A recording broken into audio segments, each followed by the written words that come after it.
cheese, burgers, pizza.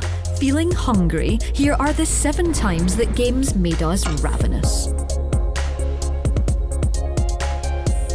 Let's face it, food and games belong together. Not just in an eating snacks while playing kind of way, try to keep your keyboard clean please, but because tempting meals have been a ubiquitous part of games for years.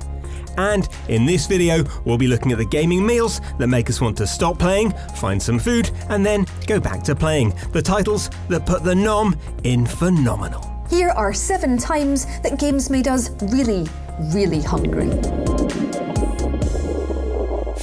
It's impossible to talk about food in games without including an ancient side-scroller in which you regain health by eating food you found on the sidewalk. And Capcom's Final Fight is a perfect example, if only because the roasted bin chickens and juicy pavement burgers look so delicious. That's right, I just got excited about bin chicken. Perhaps it should be obvious given this is a game in which the mayor rescues his kidnapped daughter by pile-driving gang members instead of calling the police, but this entry comes with a safety warning. Don't eat roast dinners that you find in the trash. Is that you speaking from experience? It's called freeganism. We're helping save the planet. This is such an established thing, there's even a TV tropes page for it, and Tekken 3 even parodies 90s beat-em-ups by feeding you chicken in Tekken Force mode.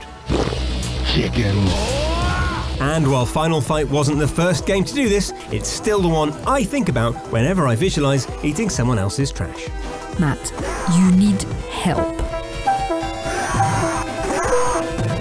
Our Let's Plays of Overcooked and Overcooked 2 might look and sound completely disastrous. Tell me we got 1 star. You are joking. But there's nothing more hunger-inducing than some of these levels once you've got over the madness and chaos of being your best friend's sous chef. No, I'm not calling Matt my best friend, or even a very good one. Regardless, once you get into the rhythm of everything not being on fire, chopping sushi without tripping over passers-by, or even making burgers in an abandoned mine, your brain quickly shifts to the idea of how tasty these items might be. Those plates might be one of the most frustrating things on earth when someone doesn't do them, but they are coming back clean, which means people are at least eating your creations. That somehow, perhaps subconsciously, makes you wonder how Overcooked might taste. How clean do you think that raccoon's little paws are? Well, I mean, raccoons are one of the cleaner animals when you actually think about it. Stop, it was a rhetorical question. Maybe almost meant to be funny. Never mind. Trash panda germs aside, Overcooked dishes might just err on the side of delicious. Burgers, pancakes, full-on flamethrower turkey dinners at Christmas, and even pasta made on a hot air balloon all look fresh and tasty. Maybe the less we say about the mouse in the kitchen, the better, eh? Some people assume the Yakuza series is a grim, hard-boiled examination of organised crime in Japan. And yes, it does have some elements that might not make you think, gosh, I'm really rather hungry. But spend any time in Yakuza's world and you'll soon realise this is as much a celebration of Japanese cuisine as it is sharp suits and suplexes. There are takoyaki stands, ramen shops, burger joints, Korean barbecue, and more. Go into any convenience store and you can buy a variety of bento boxes and every kind of instant noodle conceivable. Does eating different types of food actually make a difference? Like, is there any reason for having like 16 different types of restaurant? That's right, Louise. They are all delicious. And assuming it ever comes to PC, Yakuza 5 even goes one step further, featuring a real-life celebrity chef and a ramen dunking minigame. It's basically impossible to play any Yakuza game without being assailed by delicious food. It's such a big deal, in fact, that I went on a pilgrimage to find the Jindako Takoyaki place in Kabuchiko, the real-life version of Yakuza's Kamurocho, because yes, I am that obsessed. Seriously, Matt, please get help. No. When people talk about how nice a Final Fantasy game looks, the go-to cliche is to talk about hair. But that changed when Final Fantasy 15 gave us the most immaculately rendered comestibles in all of gaming. Glistening eggs, sauce-slathered cutlets, even toast, literally just toast, looks better than the real-life equivalent ever could. To celebrate just how good Final Fantasy 15's food is, I've tried recreating the in-game toast. Sadly, it didn't go so well, but maybe you should just eat it anyway.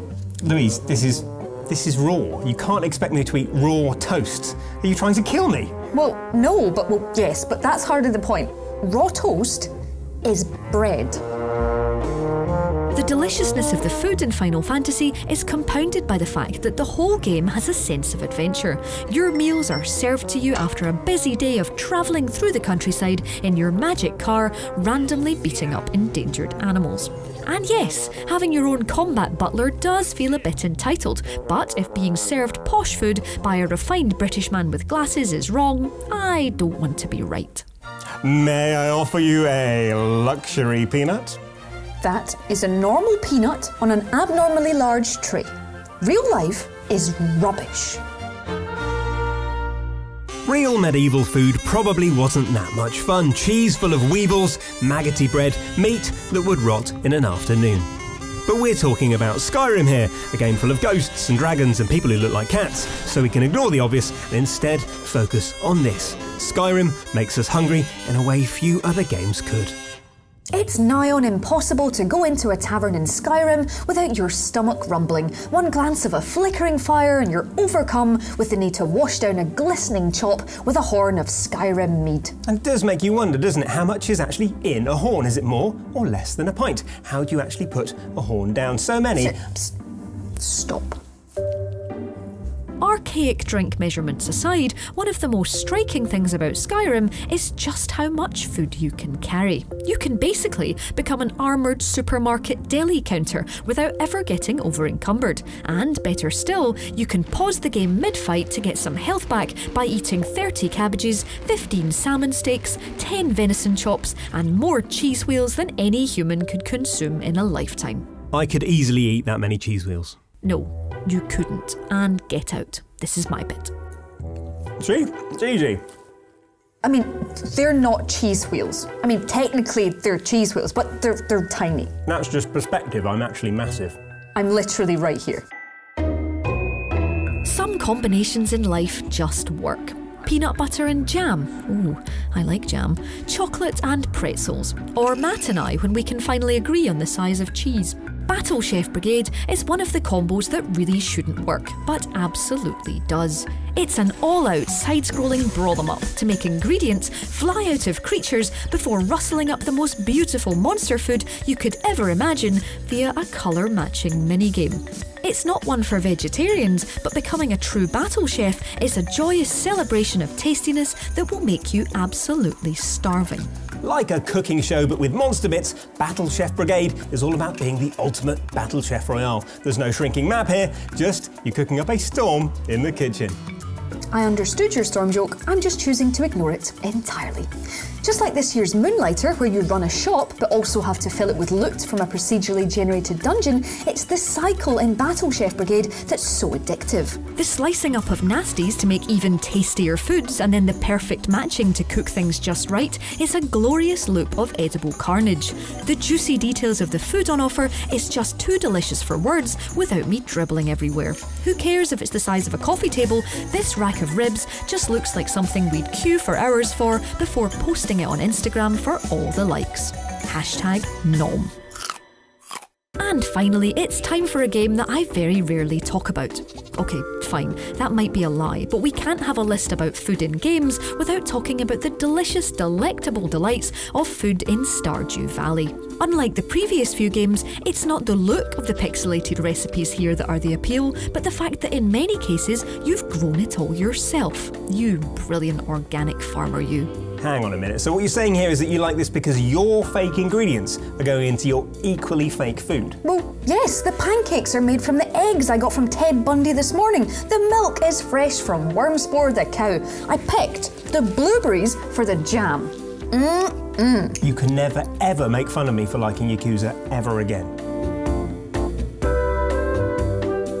He's just jealous that he doesn't know the joys of arriving at an in-game fridge to find vast arrays of recipes that you know your farm can produce on its own. Like some kind of doomsday prepper, your perfectly sown fields of veggies and a greenhouse full of fruit is all you actually need. Sure, you had to earn the recipes from your friends or through the post, but when the pixelated Stardew apocalypse arrives, you'll be absolutely ready with all that GMO-free deliciousness.